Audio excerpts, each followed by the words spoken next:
بخاری اور مسلم کی ایک حدیث ہے کہ آپ صلی اللہ علیہ وسلم نے ایک شخص کو دیکھا کہ اس پہ سایہ کیا گیا ہے اور لوگ اس کا خیال کر رہے ہیں. پوچھا گیا کہ کیا بات ہے؟ لوگوں نے کہا حضور یہ روزے سے ہیں. فرمایا سفر میں روزہ رکھنا کوئی نیکی نہیں کہ تم ایسے نڈھال ہو جاؤ، ہلکان ہو جاؤ کہ پھر تمہیں کچھ ہوش ہی نہ رہے.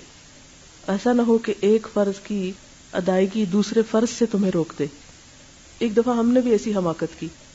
ہم اپنے ایجوکیشنل ٹرپ پر تھے، ترکی میں جانا ہوا، تو وہاں رات کے وقت ہم استنبول سے سوار ہوئے صبح انقرہ پہنچنے کے لیے.